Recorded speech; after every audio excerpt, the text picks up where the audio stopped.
Hey, everybody. Happy Wine Wednesday. Sorry for the late start. I think I told you guys a few weeks ago that my girls turned 13, and I wasn't sure if I would make it through their teenage years. Well, the fun's already begun, and tonight I've spent hours hunting down one of said 13-year-olds. Fun times. But either way, I'm here now. Happy Wine Wednesday. I'm sipping on a Merlot. I've got Ray with me already. Ray, how are you doing tonight?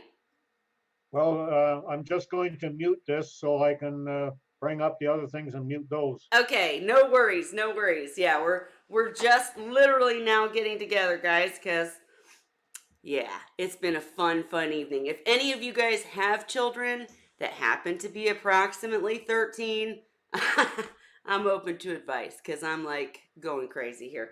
Anyhow, last week we had some fantastic discussion that had absolutely nothing to do with seahorses, but it was fantastic and it was fun.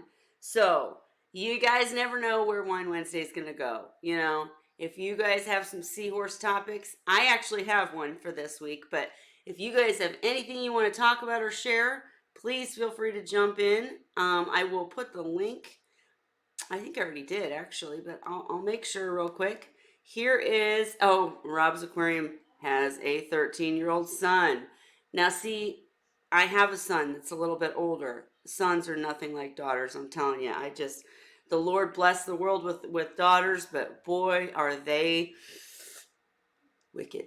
Anyhow, here's the link if anybody does want to join. Feel free or type some comments and hello to you, Rob's Aquariums. How are you? Let me know how you're doing. But yeah, if you have any topics, feel free or I will, talk about what's up with me. Good times. My mother said that she'd rather bring up boys anytime than girls. I'm telling you, and I prayed for girls. I'm telling you, I prayed. I literally wasn't planning to have any more children after my son, but I wanted a girl so badly. Got two. I guess it was like, be careful what you wish for. And don't get me wrong, folks. I absolutely adore and love my girls. Just hectic, when they get to hitting the teens, and girls are just it's scarier, a little bit scarier than boys. But anyways, She um, had four boys and three girls, so she had enough to make a determination. there you go. See, we'll trust her then. Ray, real quick before we get going, anything new with the seahorses? I know you announced a week or two ago that unfortunately I finally cleaned that barb tank. I you let it go 20 days, uh huh. and after 10 days, I did the water change, but I didn't clean the algae on it because it was still so good that it didn't need it. Right. So I let it the 20th day, and it was starting to get to a point that it needed to be done then, and that was pretty good for 20 days. No Oh, magnet, no nothing. yeah, no kidding. And now just for the record, just to make sure I've got it right, you were still doing water change. You did no water changes for the 20 days. Is that right? No, after 10 days, I did my 90% water change. Okay. Because I'm curious, guys. Anybody who's watching or who watches later, you can always talk in the comments even after we're done streaming. I'm really curious to do some comparing and contrasting, because we've talked multiple times in the past about. I personally have a reef tank that I never did water changes on, but I had to dose and supplement and etc. And then I have, we've got Ray who does, and many people who do huge water changes and then we've got many people who do like 20% water changes weekly. So I'm curious what you guys do, what's worked for you. Because I've just seen every method work. So I'm kind of curious, without being a scientist and really understanding water chemistry, I just know they all work, but I never really know why. So share away. But Ray, so it finally, did you just think that it was time to start scraping out or removing algae, or did you, what Well, it was, was time to do another water change. I do the water change every 10 days. and this time you just thought maybe it was showing up all of a sudden Yeah, again? it was enough there. I didn't want to go another 10 days looking at it like that. Well, Okay. it would get worse than that. And I'm curious too, because we talked last week a little bit about the scrubber. Have you noticed any difference in the scrubber, or is it now just showing up?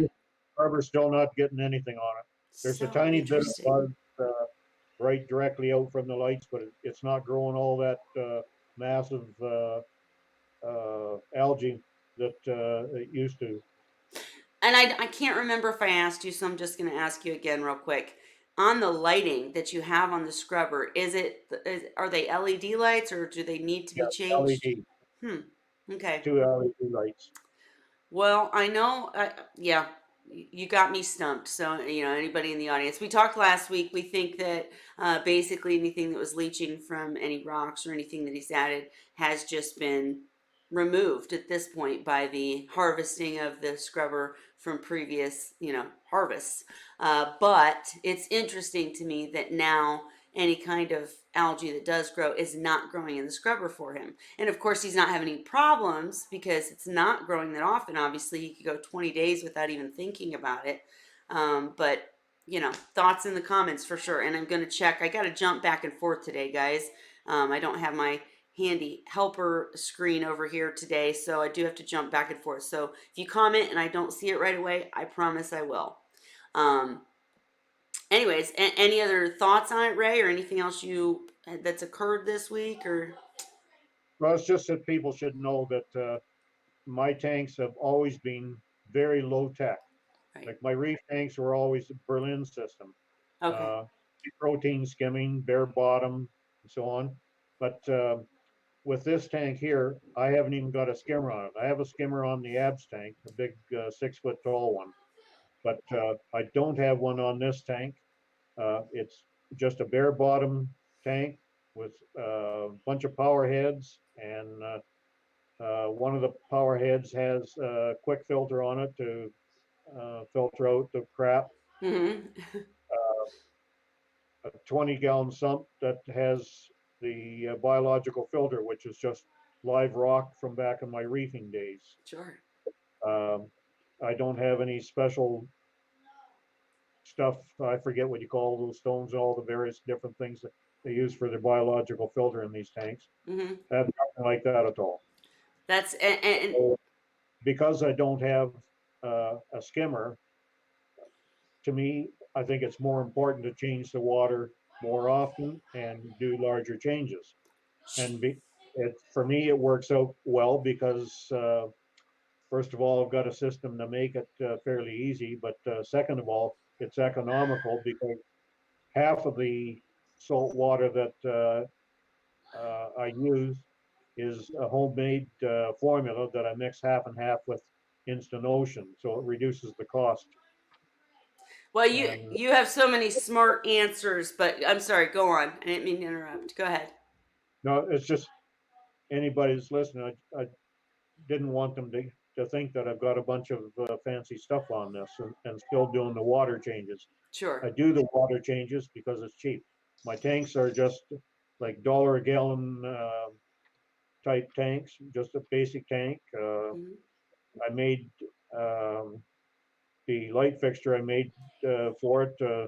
It was a corncob LED bulb that I dismantled and put the LEDs into the fixture that I made, and it works great for me. It doesn't have fancy lights that come on ahead of time, no blue lights, anything like that. Um, to me, The thing that interests me the most is that you don't have a skimmer on the tank. I personally have never found on smaller tanks it's harder because I personally have not found a hang-on skimmer that works very well. I know others who have. If you personally in the audience have used a hang-on back skimmer that has worked really well for you, feel free to shout it out. I just have always had not so good of luck with hang on back skimmers, and but of course you have a they sump. don't pull out anything. I'm sorry. They don't pull out anything. Right, but well, that Not the for what seahorses need. of course, and I agree. But in your case, with the sump, you could have had a skimmer in the sump, and the part that interests me, There's no room in it. I don't know what Dan's been up to. I need to touch base with him, but he's one of the biggest promoters of skimmers in a seahorse tank. It's like the number one thing he recommends, not just because of the removal, but also because of the oxygenation and just all the other benefits. So I don't. You're not wrong. Obviously, it's absolutely working for you. I'm just kind of. I wonder if the water changes are a huge part of it, or maybe the positioning of your airflow, or surface agitation or something. Because you know, in most cases. The airlines in it as well. Oh, you do. Okay, so you've got airlines too. But a lot, Dan and I have disagreements on skimmers as far as aeration goes. Sure. Um, many years ago, when I was talking with Randy Holmes Farley, who, by the way, was the one that helped me get the formula straightened around for the homemade salt mix. But in a discussion with Randy about skimming, uh, people were talking about the aeration it does. But what came up is the fact that if the skimmer is doing its job, these bubbles are being coated with the protein or the organics uh, when they first start coming out of the air stone, or if it's an injector type, they're starting to get coated right off the bat. And as they get up, the organics are coating the bubbles there. So it's not really getting a proper interaction between the air bubble itself and the water because it's got a film of dissolved organics on Okay. it. And while it will do some aeration, um, you'll get more aeration with an open-ended airline in your tank disturbing the surface of the water Hmm. if if everything is working as it should. Gotcha. Well, one of the experiments that I did start to do, and honestly, guys, I'll just be honest, I never completed the experiment because I didn't, when you do an experiment, obviously none of us are scientists on this end, but still you want to make sure to follow a certain progression and make sure that, everything stays the same. So I've never actually completed it, but I can say that I've used microbubbling in a seahorse tank effectively and without troubles. Everyone used to think that the skimmer or any kind of microbubbling would cause pouch emphysema or any of those kind of things, and that was not the case in my situation. And the microbubbling, I don't want to get into all the technical parts of it, but that's different than even just the skimmer. And I'm very fascinated and interested in trying to learn more to share with you guys, or you guys, if you know, share about that whole process. What's best? What works best? What's the purpose? What all that good stuff. So maybe I'll have to bug Dan to get in here next week if he's available. Kind of talk it out, and maybe some other folks. But anyhow, either way, Ray, obviously you're doing a great job without the skimmer, and I don't know, can't knock something that's working for you. So if you don't think that it's if you undervalue it, why do you have one on the abs tank? I'm curious. If Why do I have it? Yeah. Well, on I have it on the abs tank mainly for taking out the dissolved organics. But see, this I've never had a store bought skimmer. Oh, that's right. You make your own. My Okay. skimmers, my skimmers are 4-inch diameter and basically 6 foot tall. Hmm. Some of them are 5 foot tall. Um, but they'll pull out crap that you wouldn't believe. Well, I I think I've posted a few times on sites. Mm-hmm. There's a picture. I've got a square box and the foam. It's a 1 cubic foot box, and the foam is just pouring out and over it, and getting on the ceiling and everything. Well, I was gonna say, like with my I skimmers, don't have room for that on this tank. what was it? I don't have room for it on this tank. No, hey, and I think it's great that you can show that you can do a tank without one. I really do. because it kind of makes people rethink what is actually necessary. If you're able to get away with it, cool. And you actually have been doing this long enough that you've got long term results. It's not someone who's just setting it up and saying, "Look, it works," ta da. So hey, no, no harm, no foul. I am seeing the comments, guys. I'm gonna say something in a second, but I don't know. It's just interesting to me because I do the store bought skimmers, and I always get oversized so that they work really well. And I have skimmers even on the tanks with scrubbers or refugiums or whatever. And they pull out so much gunk, and I've got to change things and clean things in the skimmer so many times that it just, I mean, wow, I know it's doing something good. So, but anyways, I wanted to really quickly go to comments. And let's see, Nicole, you have 14, 16, and 19-year-olds. You understand my pain. Oh my gosh, and middle child syndrome. You know what? Middle child syndrome's interesting because I have my son is older, like I said, and then my girls are twins. So they both kind of have the middle child, they take turns. It drives me crazy. But anyhow, and Rob's Aquarium. Your discus laid eggs today. So very freaking cool. I kept discus. I heard somebody join. Give me 1 second to finish with the comments. Um, your I kept discus. I played with the discus angelfish. Realized that wasn't working out for me at least. Kept them separate. Tried to breed them. Had so much success with angelfish, but never. I got the discus to lay eggs. Never did I get any fry. So I am so excited to follow your adventure because discus are like the king of the freshwater world. I'm telling you, I love those things. So please keep us updated. Finally, Nicole, I see that you want to see my seahorses. I've been thinking about that a lot recently, and I completely intend to start making some videos again and maybe trying to figure out how to take the camera with me to show you the seahorses.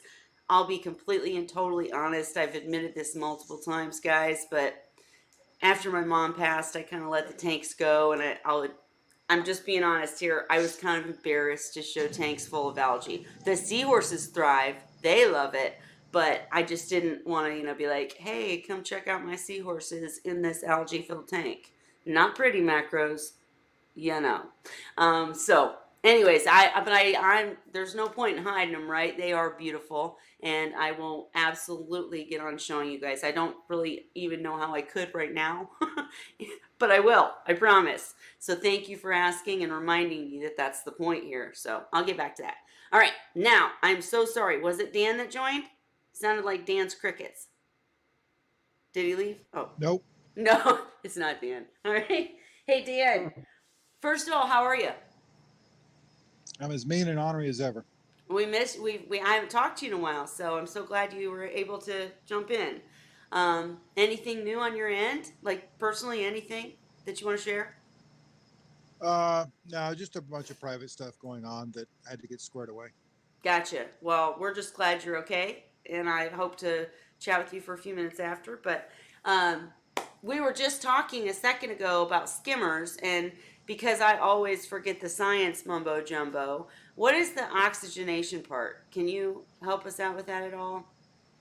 You mean as far as oxygenating the tank? Yes. Why is a A skimmer skim, important in addition to organic? Sorry, go ahead. well, a skimmer doesn't directly oxygenate the tank.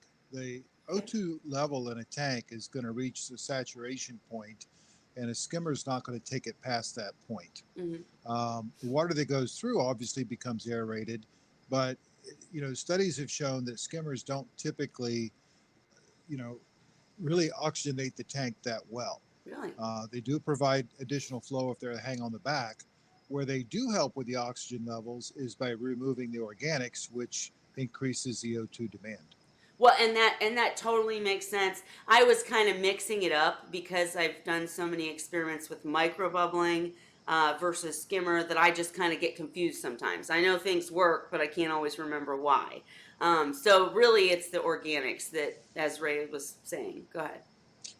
Well, yeah, it's actually a quite complicated process Right. when you get down to it. When you look at, oxygen redox potential, your O2 saturation, and your organics, and then if you throw a UV sterilizer in there, that changes the equation. Right. All of this interties, and it becomes quite complex in chemistry. And if you were to run tests on different tanks, every tank's going to be a little bit different. Sure, and what's really kind of my point was what's really interesting to me is that in this world where we have, you know, we started off with people thinking that skimmers would be bad for seahorses. The bubbles might cause problems. You were one of the main people that educated and suggested and showed people that that wasn't necessarily true. Skimmers became an asset to a seahorse tank.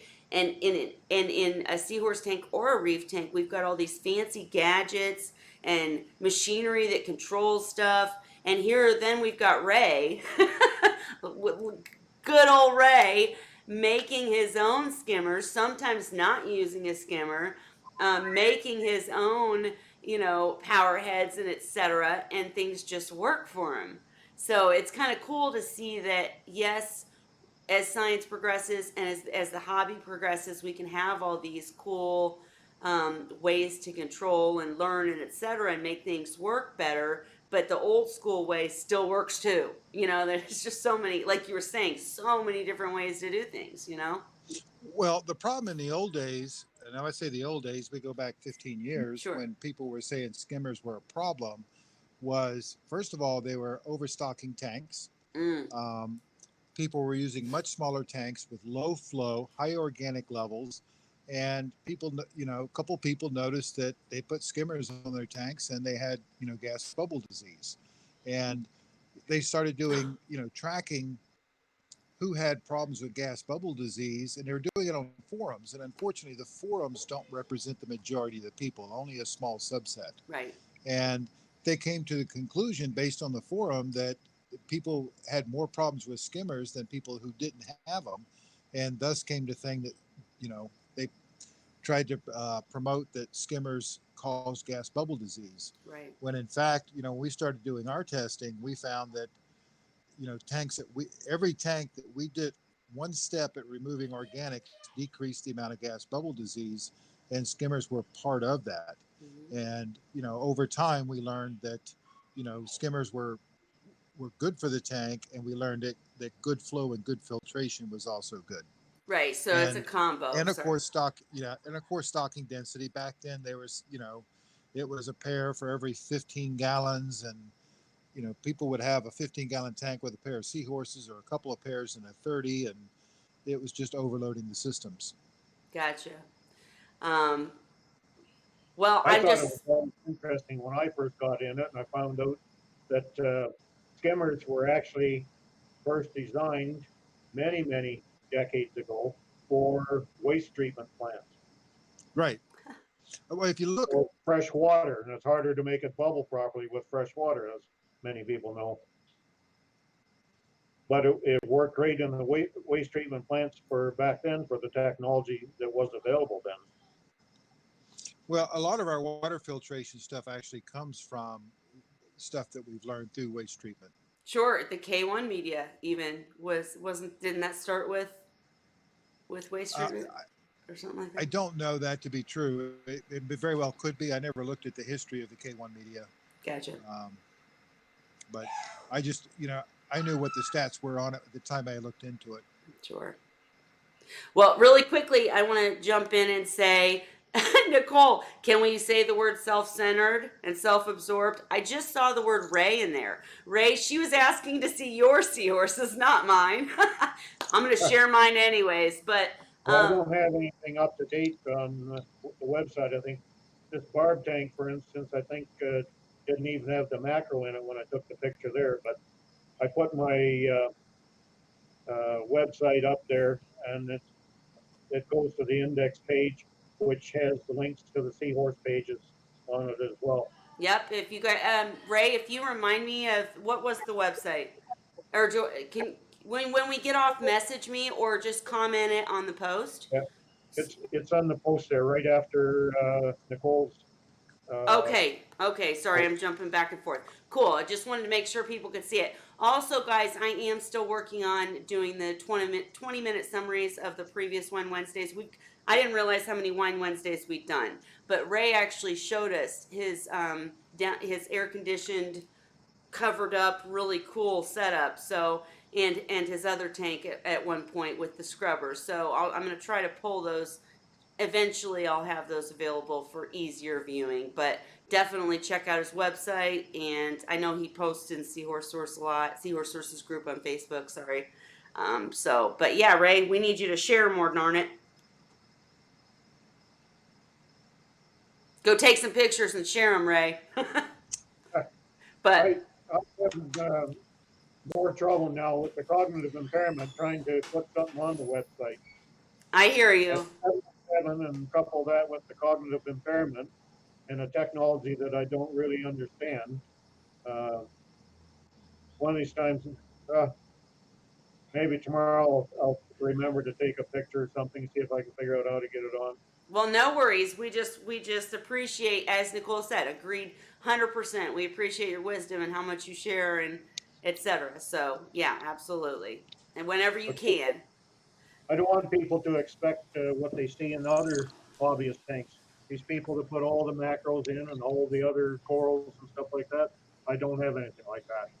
I went through many years of reef tanks, and so now this is strictly for the seahorses, and it's for me personally. It's not for someone to come in and for me to show off something. Just as long as I see what I see and I'm happy with it, that's all it counts. Sure.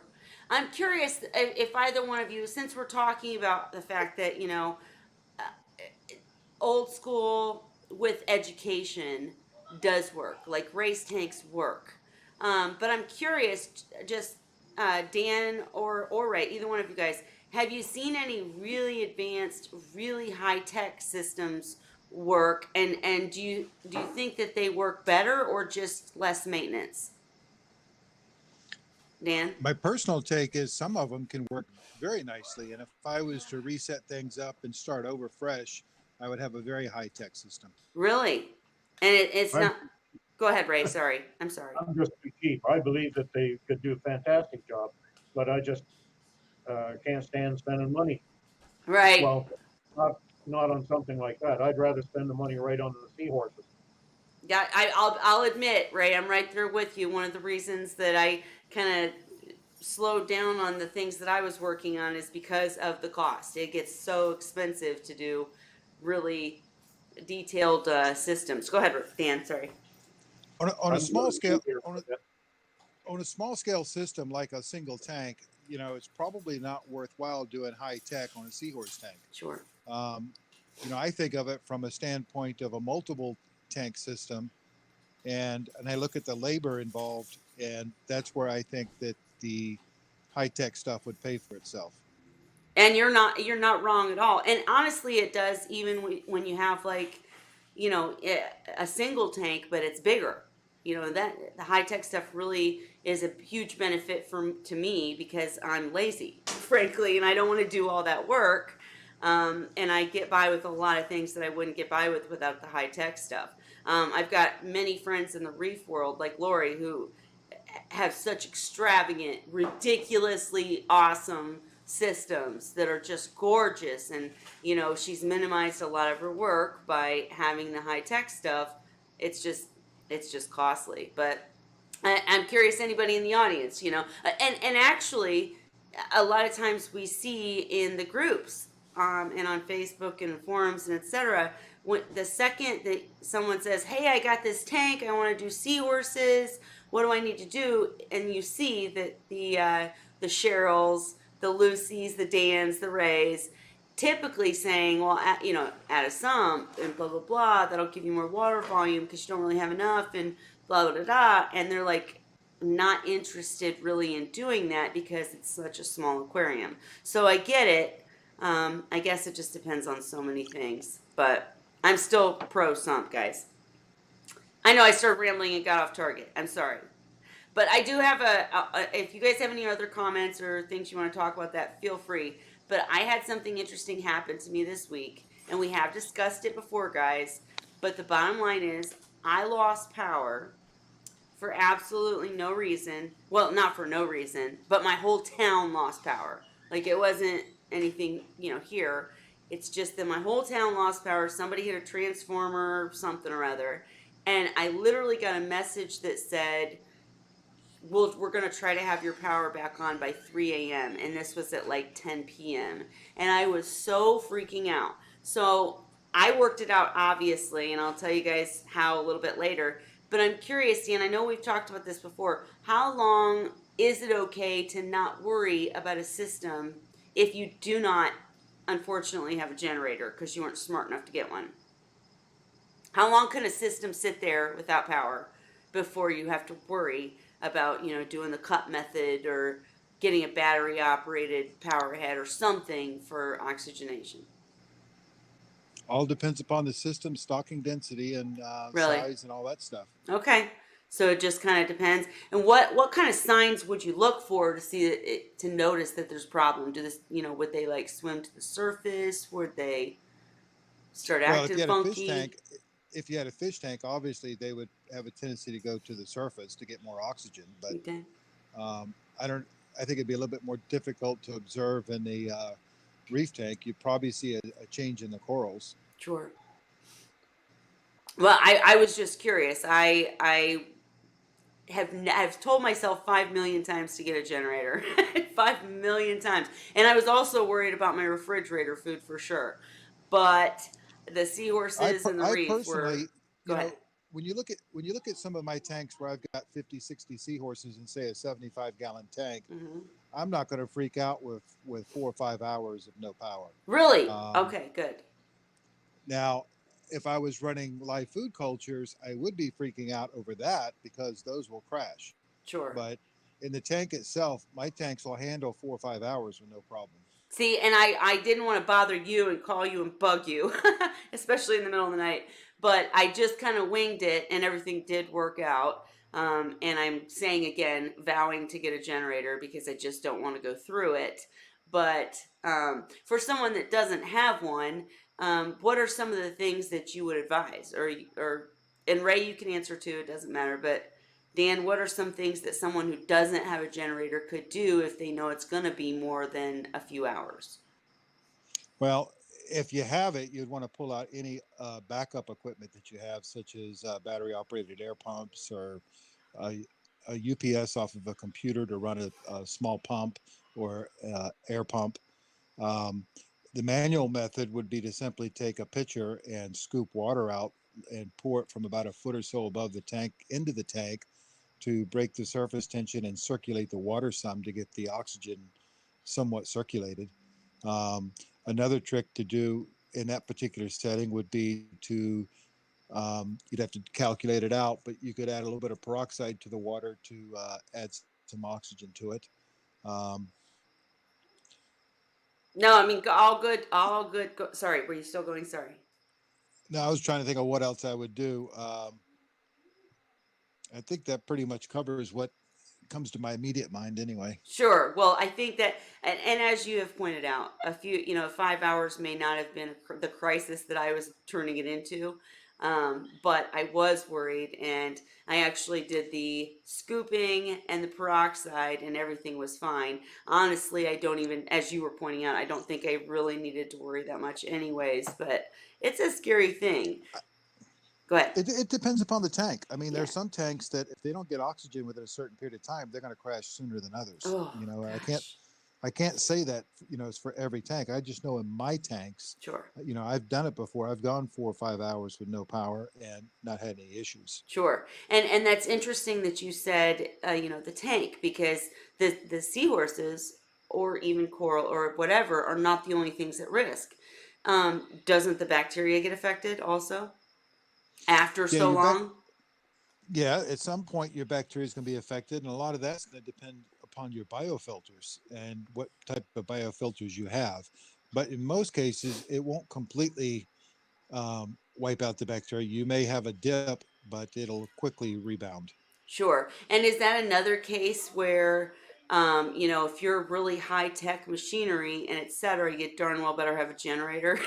Because if your system is set up to really depend on all the machines, you better make sure they work all the time, or is that not accurate to say?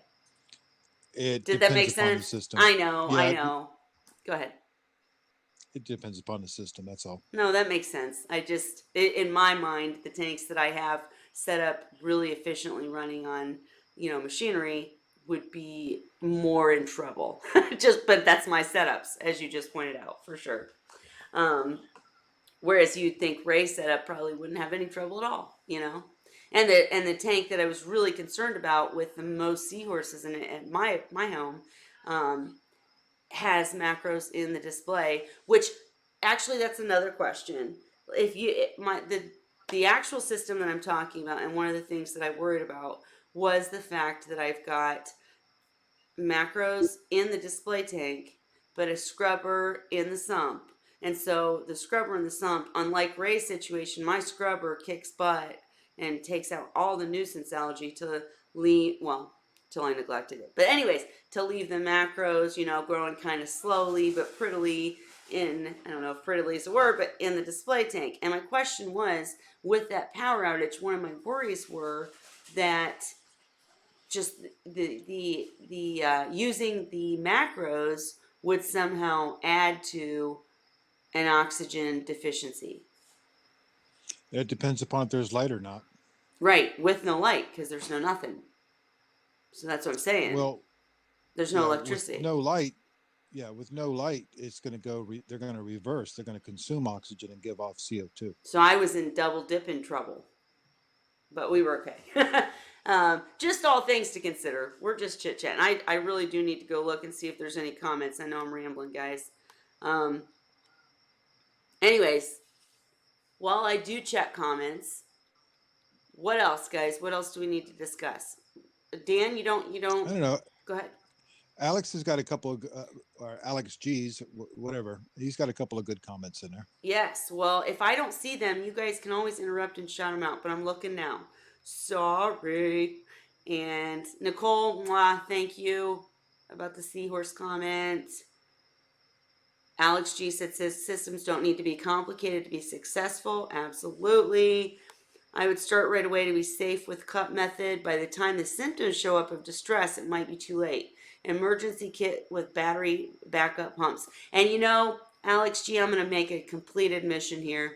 I was so unprepared for this that I couldn't even find the candles or the flashlights. I had to call the significant other to even find those. So I couldn't find anything. I have battery operated pumps and I couldn't. Anyways, it was just a mess. All right. And another good point was maintaining temperature. That's a really good point.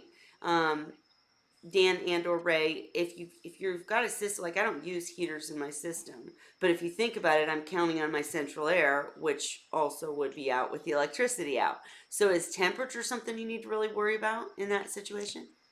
It depends upon the extremes you're in. I mean, down here in the summertime, for us, it's the heat. And Sure. probably for people in the northern climates, it's a cold.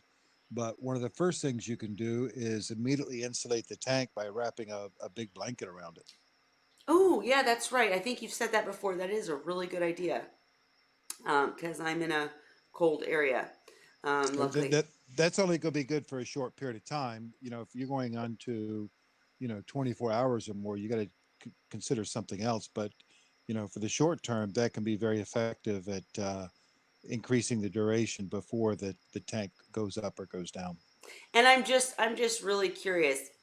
If you were, which we all know neither one of you guys would ever be unprepared, but if you ever were, or someone, you had a customer who called and was, or a friend, and they were in a situation where the electricity just wasn't coming back on, like an ice storm or something, where they continued saying, sorry, we can't do it right now. Because we've had plenty of ice storms here that lasted 3-4 days. So in that kind of situation, at what point do you have to say we got to do something else, and what would you even do? Call the rental That companies before anybody else does and get a generator out. Yeah, right. Have a generator, darn it. Sorry, go on, Dan. What were you gonna say? If you've got a gas hot water heater and you're worried about the temperature dropping, the gas doesn't go out with the hydro, so you can always run hot water and get it into a container that you can seal off and drop into the tank. That's a good You have idea. to keep doing it, but If it I've only desperate once in my times. life I had to do it, and I've had aquariums all my life, but I've only done that once. But you Um, actually used hot water to reheat the tank or keep it temperature stable? yeah, Wow, that's that was a long fascinating. time ago. That wasn't Seahorse time, but uh, I wouldn't hesitate if I was in a jam. I wouldn't hesitate to do it with the Seahorse tank. Sure. That's really interesting. Go You ahead, know, Dan. a lot of it's going to depend upon what you're keeping. You know, in a seahorse tank, those guys can drop down into the 50s without losing them. Right. So, you know, in the winter months, if you're dealing with cold with just the seahorses, they can drop significantly without harm. The key is not to warm them up too fast. Right. Now, you having other items in the tank, such as corals and stuff, might be an entirely different story. And, you know, Ray's idea of using hot water is a very valid one. It's, if you think about it, it's no different than using, you know, frozen ice bottles to cool a tank. You're just doing it in reverse. Yes, and I've definitely heard of the using the iced water multiple times too. Very good. And Dan, just real quick for anybody who does watch this later, why is it incredibly important not to, or why is it more important to make sure that you don't fluctuate back to normal quickly versus worrying about it dropping? Well, first of all, they're going to go through a certain amount of stress with the temperature dropping. And seahorses, as we've learned, can handle much lower temperatures than what people think they can. Now, there's other fish that can't, but seahorses themselves can handle a pretty low temperature. And sometimes they'll even go dormant. And if you bring the temperature up slowly and let them adjust, they'll come back around. If you go up too quickly, you're going to overstress them. And that's where you're going to run into problems. If you go more than, say, 5 degrees in about 20 to 30 minutes, you're going to start seeing neurological problems with the animals where they're going to start swimming into things, swim sideways, upside down, and crash and do all kinds of funky stuff. But if you bring it up slowly, you know, bring it up a degree or 2 degrees an hour and bring it up to normal temperature, they'll do just fine. Have you ever seen seahorses recover from that situation? Yes, I had Neurological. so Okay. I had 100 seahorses that were being shipped to me out of Maryland, went into New Jersey back in, I think it was 2012. It was the year of the Super Bowl and that super ice storm that they had up north.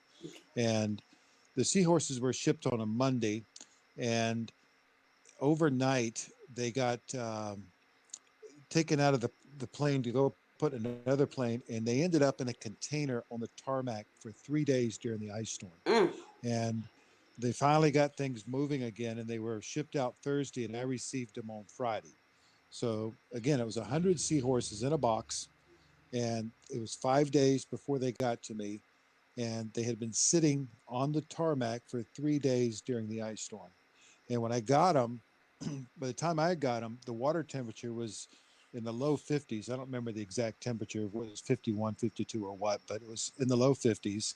And out of that 100 seahorses, I had 2 DOA, and I lost 4 more during acclimation, but the rest of them made it. Wow. And that's so cool. Very, very cool. Well, and I just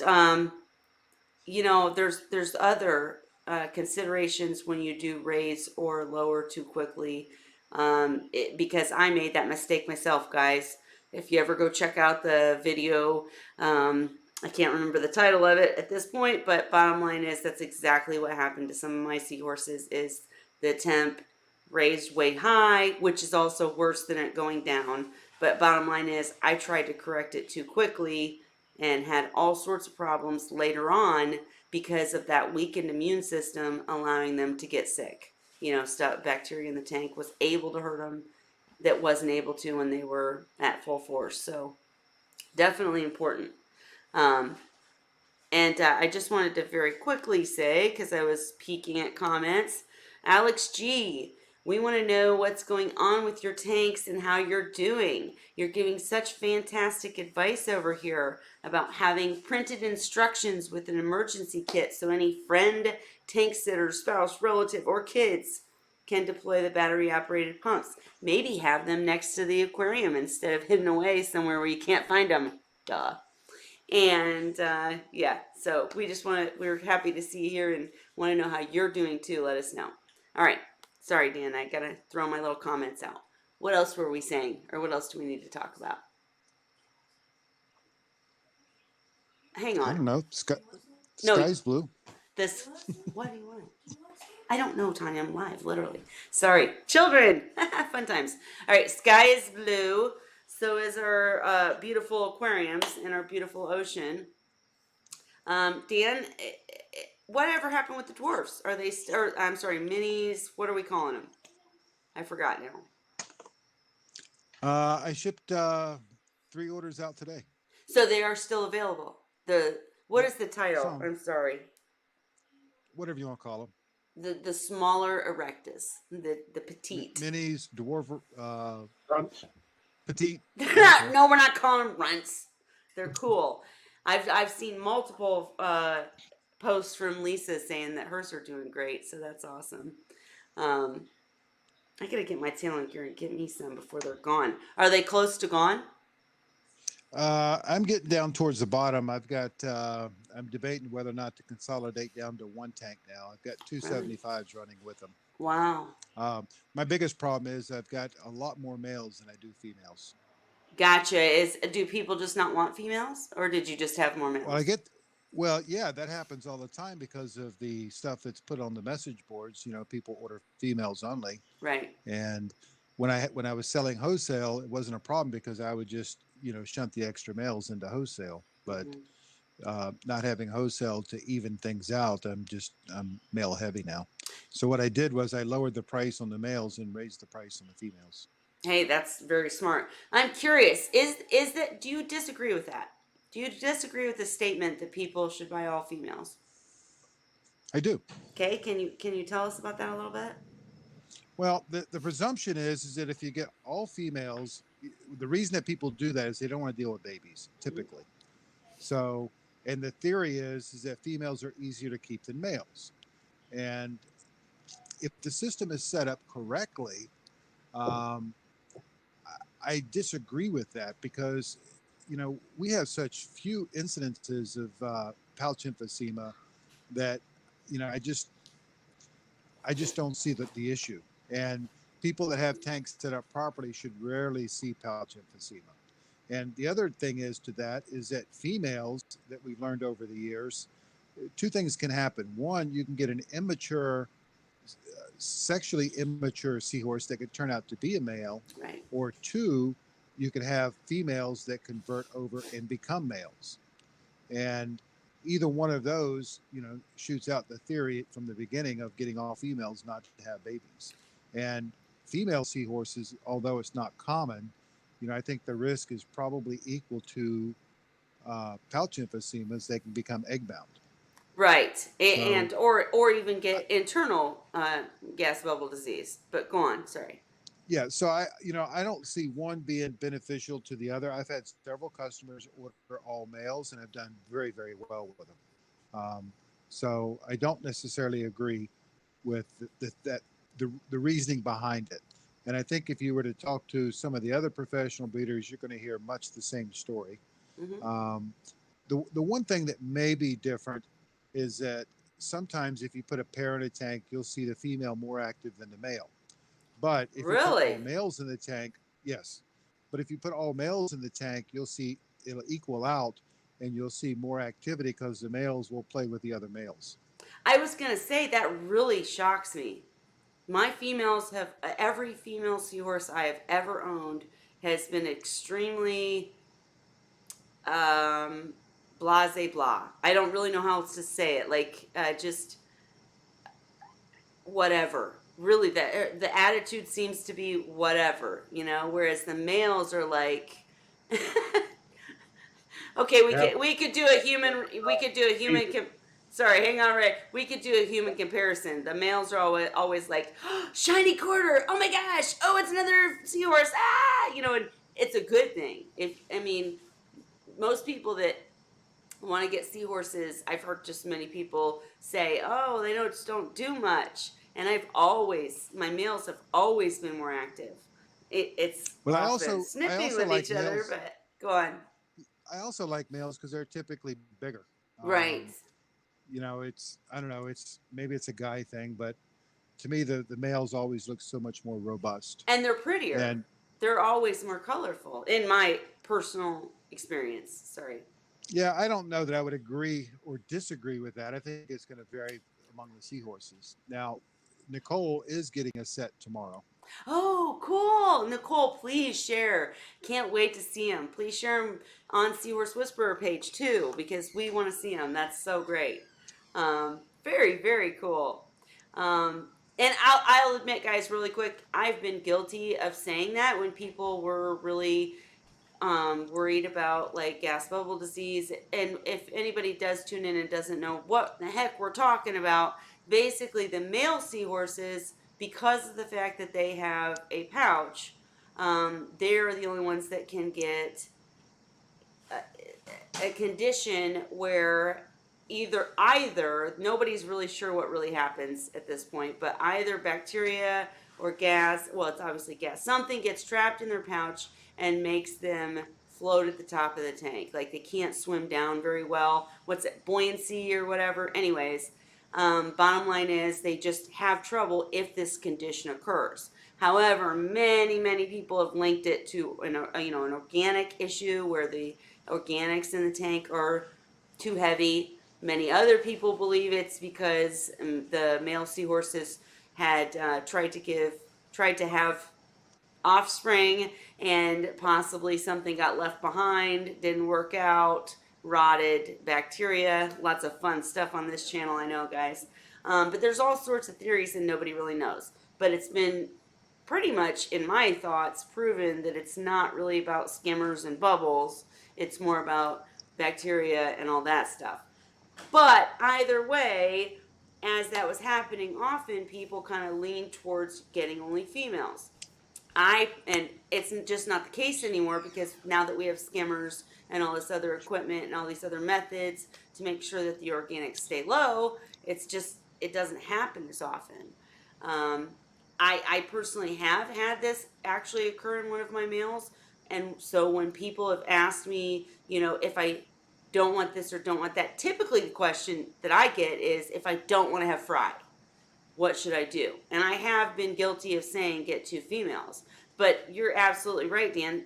I personally have experienced a seahorse that was very, very female, way past the age of being female, that all of a sudden became male, which screwed up that clockwork there. And also, if you have two males, you're not going to have babies either. I've got a tank full of males right in front of me, and they're very active, dancing around each other. They look like they're mating, so you get all the benefits without the babies. So I take back if I've ever said that, guys. I apologize. Because you're right, Dan. There's just no reason at this point to do females instead of males. But and let me ask you this too. In that case where many people believe that seahorses can change, or based on age, however you want to put it, the fact that it's easier to mistake a female that may become male. If you see a seahorse with a pouch, you're pretty much guaranteed that's a male, right? It's not going to turn back female, or is it? Well, we don't have any documentation to show that it happens from male to female. We do have documentation that shows that females have turned to males. Right. So you're actually safer to get two males, right? Yes. If you don't want babies. I'm saying if that's the goal, end goal, you don't want fry. Two males is the best bet. Interesting. All right, and I know I'm probably missing comments. Did you have anything else to say? I know I went on and on. Sorry. No. Okay. All right. Anyways, Nicole, I just saw your comment again. I can't wait to see your seahorses. I'm so jealous and so excited. And Alex, glad everything's going good with you. I've also had I was hoping that Chris would join tonight. I try not to bug you guys, Dan, you, or Chris. or even Ray. I try not to bug anybody to join, but Chris has a lot of stuff he needs to share. So we're going to have to get him in here maybe next week if he's not busy, because he's been sending me some stuff and he's doing some cool things over in Australia. But I don't know. Anything else you guys want to chit chat about? It's now 9:30, and I'm trying to make these a little bit shorter because, again, I'm trying to go through these guys and make summaries, and we all know I ramble, so I'm trying to cut down the time in a minute. So is Dan, Ray, anything else that you wanted to share this weekend or this week, or Nope, nothing here. okay, Sir Dan? I'm good. Of course, that's an opinion, but Oh, plug these precious ears, I'll innocent try ears. tomorrow to put on the website so Nicole can see the current tank. Yes, please share, of course. And all right, well, I'm gonna go ahead and call it for tonight, guys. But next week we will be back with more fun Wine Wednesday. So bring your topics, come share your seahorses, and share the seahorse love. Guys, say goodbye. goodbye. Cheers, everyone. Bye.